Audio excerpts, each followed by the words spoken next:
각 기관 헌신예배 하실 때는 기관장이 이제 사회 보시면 되고, 또 재직회장은 접니다. 저기 때문에 제가 사회 보면 되는 것이고, 그리고 이제 우리 배집사님, 장집사님은 또 부지 중에 자기가 집사인 줄 모르고,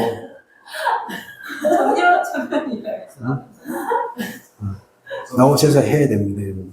그러니까 서로 얼굴 보고 안 나가노, 안 나오나. 올랐나? 그래. 여하튼, 예배 드리겠습니다. 말씀 받겠습니다.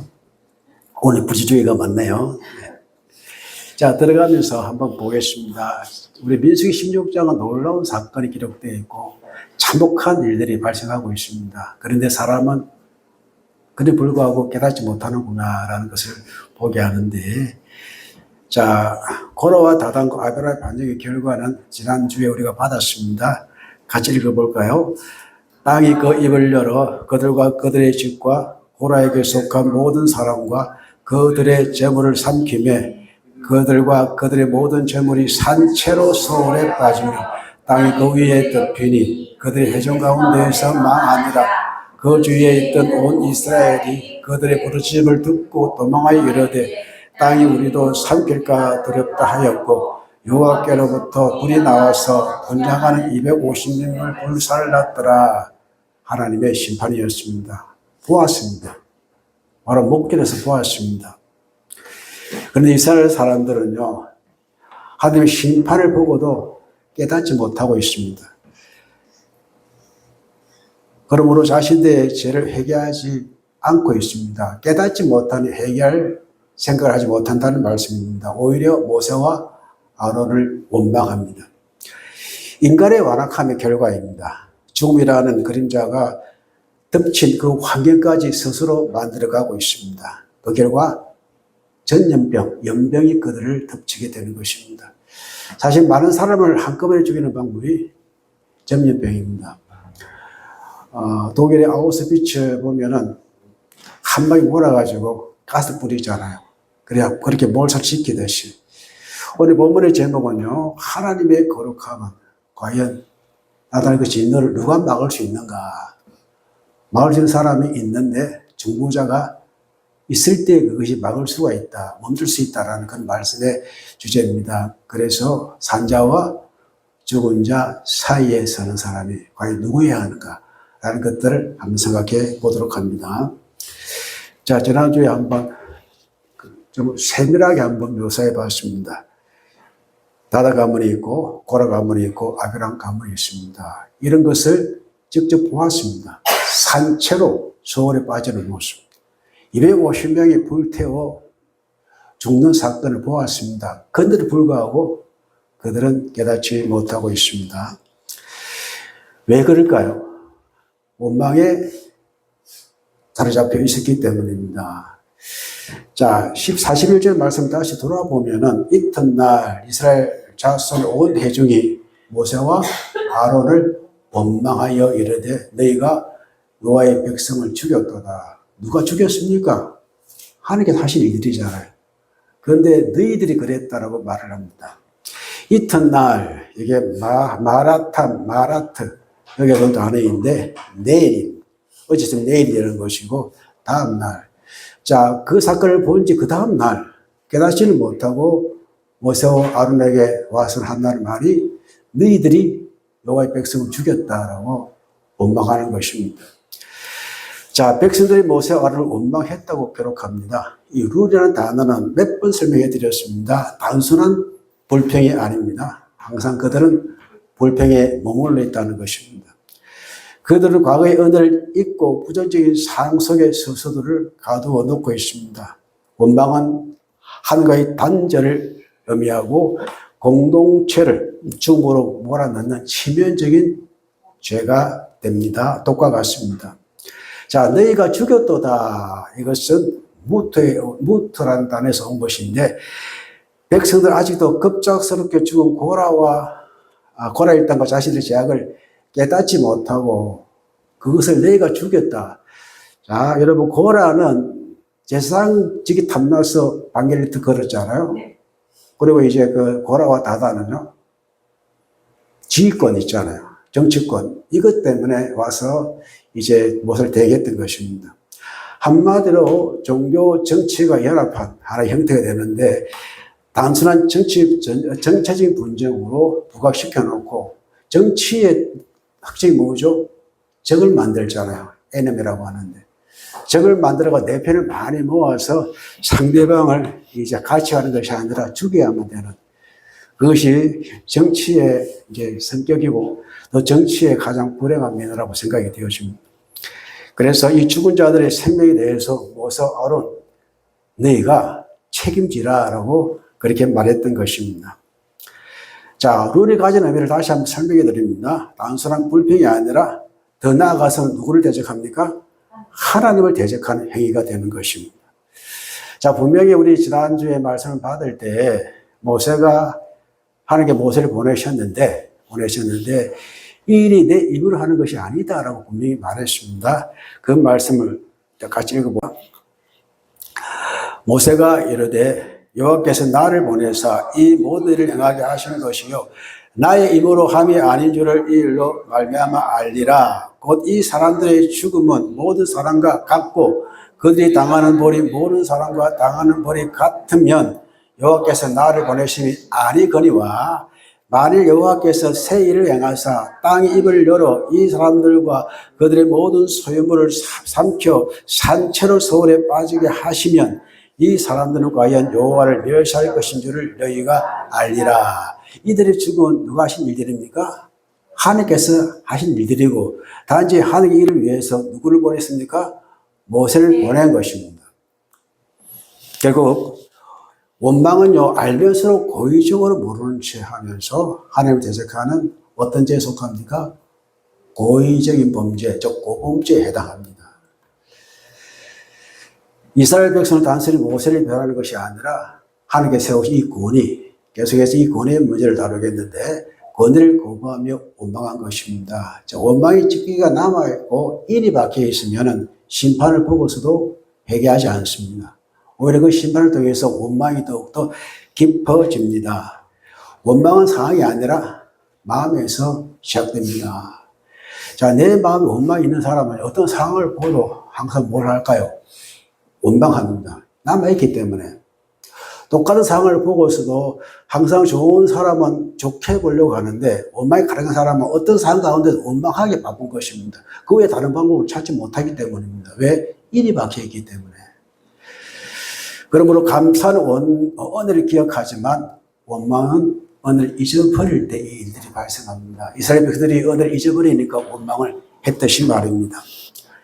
그러므로 원망은 마음이 시작되기 때문에 주께서 하신 말씀을 읽어봅시다. 마음이 청결한 자는 복이 있나니 그들이 하나님을 볼 것이며. 우리 마음 깨끗합시다. 청결한 마음이 하나님을 볼 수가 있습니다. 하나님 대적하지 않습니다. 그 자신의 죄를 올바로 깨닫지 못하는 자에게는 오직 멸망만이 기다리고 있습니다. 하나님께서는요, 시편 40편 20절에 49, 20절 이렇게 말씀합니다. 읽읍시다. 존귀하나 깨닫지 못하는 사람은 멸망하는 짐승과 같도다. 그래서 짐승보다 못하다 이 말이겠죠, 사람이. 그래서 하나님께서는요, 그 죄를 결코 그만두지 아니하시는 진노하시는 분인데, 자, 읽읍시다. 41절 45절 시작. 회중이 모여 모세와 아론을 칠 때에 해막을 바라본 적 구름이 해막을 덮었고 여호와의 영광이 나타났더라. 모세와 아론이 해막 앞에 이름에 여호와께서 모세에게 말씀하여 이르시되 너희는 이 회중에게서 떠나라. 내가 순식간에 그들을 멸하려 하노라 하시며 그 두 사람이 없더니라. 자, 모세와 아론을 칠 때에 알못이 베알 하론인데 우리 아론을 읽는데 원래 원하는 하론이 맞습니다. 읽고 있는데 자, 여기 칠 때에는 알이라는 전치사인데요. 이건 불평하다는 뜻입니다. 모세 앞에 치고 먹는 것이 아니라 불평하다라는 뜻입니다. 복귀한 뜻이 아닙니다. 이제 원어를 보면은 친다 그러면 우리가 어떻게 싸우는 대항을 말하는데 불평하다의 정도로 이해하시면 될 것 같고요. 그래서 백성들은 반역 조롱자들의 징계를 받은 현장에서도 그 불평과 책임 전가를 계속 일삼고 있습니다. 다 너희들 때문이야. 결국은 모세 아를 세우신 분이 하나님이십니다. 하나님께 표시 안 나는 그런 원망을 계속하고 있고 이것이 하나님의 진노를 자초하는 원인이 된 것을 다시 한번 확인해 드립니다. 그러니 하나님께서 나타나셨습니다. 어떻게 나타나셨나요? 영광이 나타났더라. 즉 여호와의 임재가 나타나는 것이고 이 영광은 카보드, 무겁다, 존귀하다가 담겨있는 영광이라는 단어입니다. 그런데 본문에 나와서 영광은요 무엇 때문에 나타났나요? 심판을 위해서 나타났어요. 원래 여호와의 영광이 임하면 축복이잖아요. 이 영광은요 무거운 심판으로 나타난 것입니다. 하나님이 어떻게 나타나는 게 참 중요합니다. 하나님의 영광이 나에게 축복 나타나느냐 아니면은 심판 나타나느냐 이것은 내 학이 나름이 된다는 말씀입니다.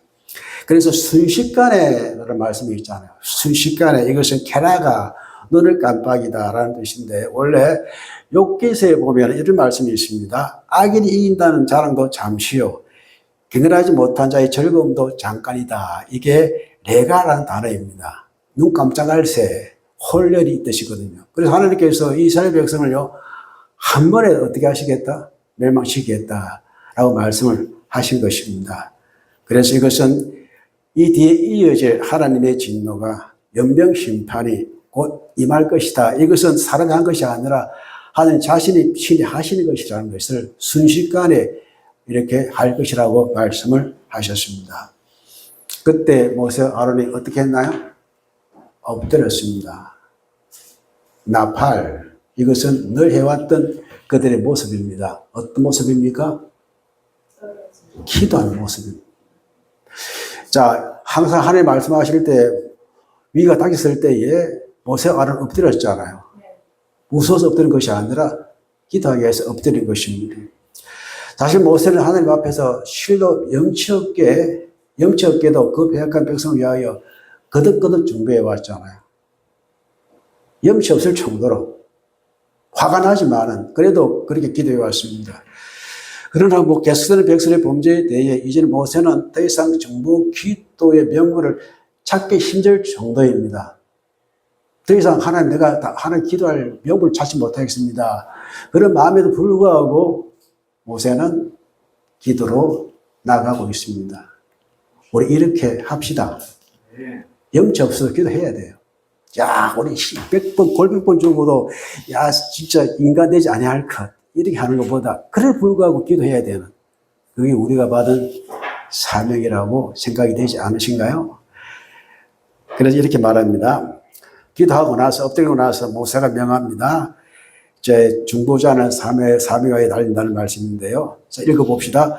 이에 모세가 아론에게 이르되 너는 향로를 가져다가 제단의 불을 그것에 담고 그 위에 향을 피워 가지고 급히 해적에게로 가서 그들을 위하여 속죄하라. 여호와께서 진노하셨으므로 연명이 시작되어졌다.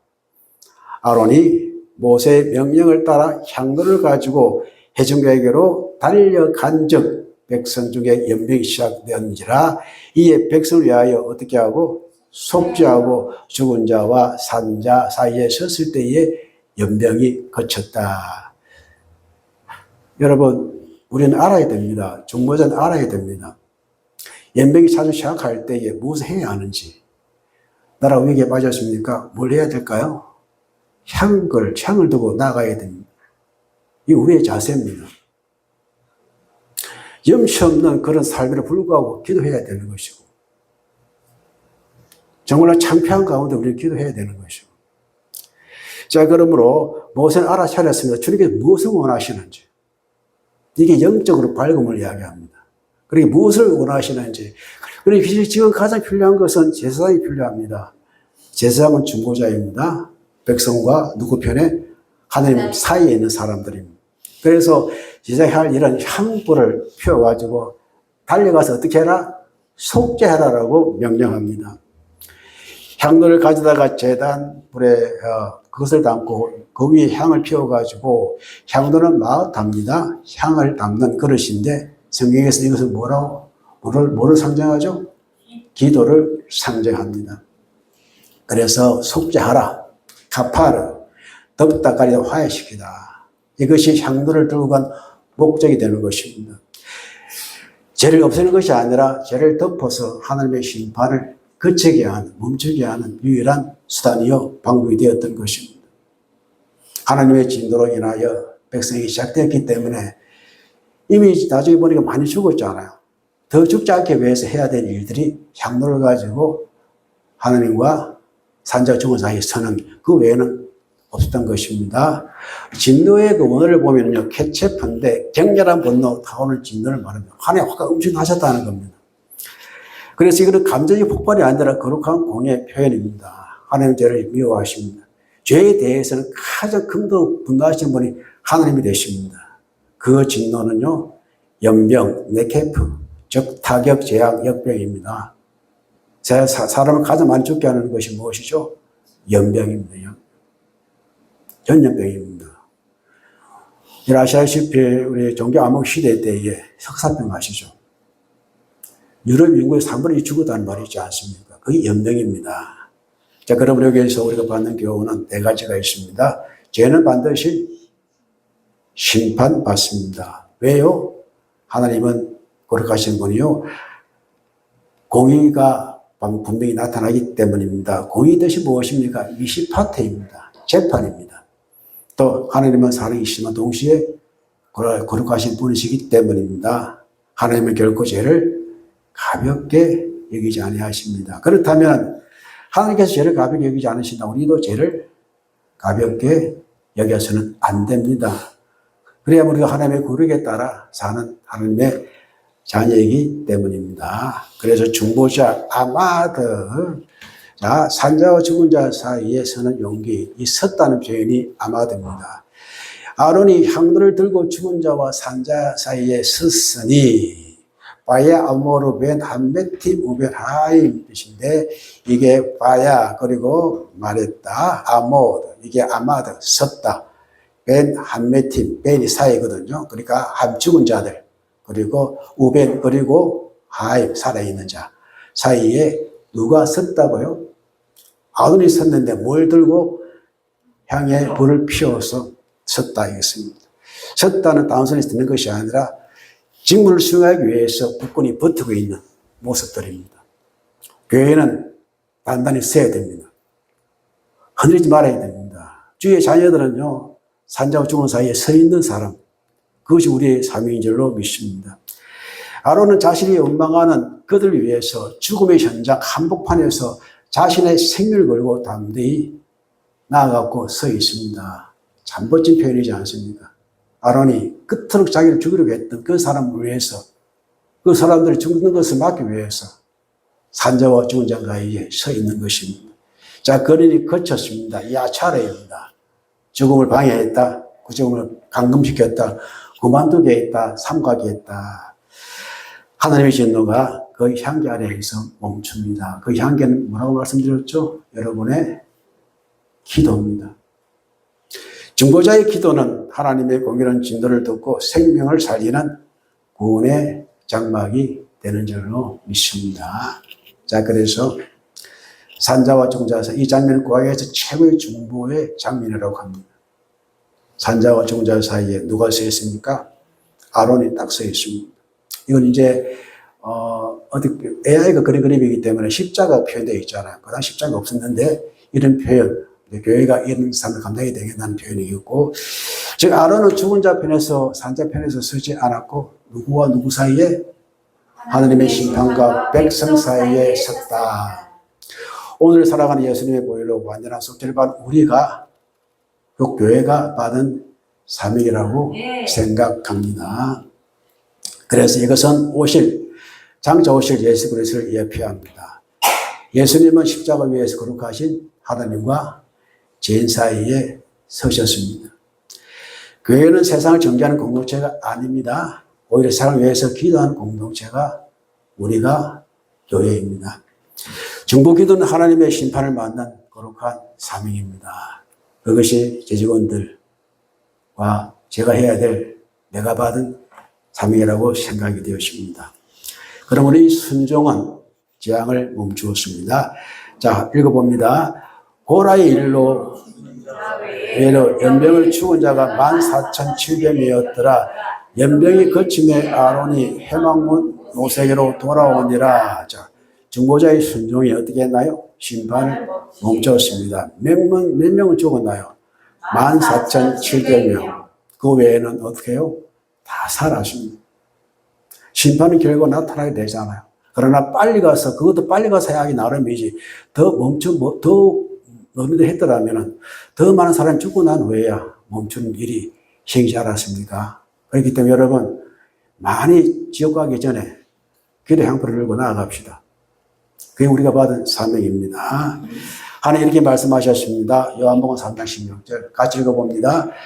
하나님이 세상을 이처럼 사랑하사 독생자를 주셨으니 이는 그를 믿는 자마다 멸망하지 않고 영생을 얻게 하려 하심이라. 하나님의 사랑의 이유입니다. 예수를 보내신 이유입니다. 그러므로 사도행전 4장 12절 읽어봅니다. 다른 이로서는 구원을 받을 수 없나니 천하 사람 중에 구원받을 만한 다른 이름을 우리에게 주신 일이 없었음이라 하였더라. 구원받을 만한 이름 누구 이름밖에 없나요? 예수 이름 외에는 없습니다. 또 히브리서 7장 25절 읽어봅니다. 그러므로 자기를 힘입어 하늘께로 나아가는 자들을 온전히 구원해 줄 수 있으니 이는 그가 항상 살아계셔서 그들 위하여 간구하십니다. 예수는 여전히 하나님과 사람 사이에 있어서 뭐하고 계신다? 기도하고 계신다. 우리를 위하여 여전히. 그러므로 예수의 중보님은 지금도 계속되고 있습니다. 우리가 교회입니다. 정리하면 본문은 세 가지의 진리를 보여줍니다. 첫째는 무엇입니까? 원망은 공동체를 지킵니다. 둘째, 죄는 반드시 하나님의 심판을 받습니다. 셋째, 하나님 누구를 통해 생명이 내려주셨습니다. 예수님의 보혈이 완전한 속죄를 주셨습니다. 원망은 죽음을 부르지만 중보는 생명을 살립니다. 하나님의 진을 멈추게 하는 힘은 사람의 변명이 아니라 중보 기도입니다. 마음판에 새깁시다. 오늘날 어른은 누구여야 합니까? 재앙이 멈췄습니다. 이 본문은 우리에게 묻습니다. 너는 지금 무엇을 하고 있느냐라고 물으신다면 나는 중보자입니까? 원망을 소리내는 사람입니까? 아니면 죽어가는 이들과 같이 하나님 사이에도 하나님 사이에서 하나님과 죽어가는 이들과 하나님 사이에서 기도하는 향로를 들고 서 있는 중보자입니까? 라는 생각을 해보게 됩니다. 우리에게는 참된 중보자이신 예수 그리스도가 계십니다. 그분의 은혜를 입은 우리 또한 세상의 원망과 죽음의 자리에서 기도의 향을 피우는 거룩한 중보자로 살아가야 한다는 마음다짐을 해봅니다. 아론이 산자와 죽은 자 가운데 섰듯이 예수님은 하나님과 죄인 사이에 서셔서 우리들을 살려주셨습니다. 우리는 또 다른 우리들이 존재합니다. 가정과 교회와 민족을 위해서 준비하는 사람은 누가 되어야 할까요? 바로 납니다. 우리입니다. 교회입니다. 그래서 이것을 바탕으로 해가지고 세 가지 기도의 제목을 한번 읽어보겠습니다. 첫 번째 제가 읽겠습니다. 두 번째는 여러분과 세 번째를 같이 읽겠습니다. 원망을 기도로 바꾸시는 마음을 주셔서 내 입술에 원망을 거두고 나를 힘들게 하는 이들을 위하여 도리어 기도의 향을 피우는 넓은 마음을 주옵소서. 영적 중보자의 사명에 따라 우리 가정과 일터 공동체 안에 하나님의 진노를 멈추고 생명을 살리는 중보의 영성을 허락해 주옵소서. 같이 읽습니다.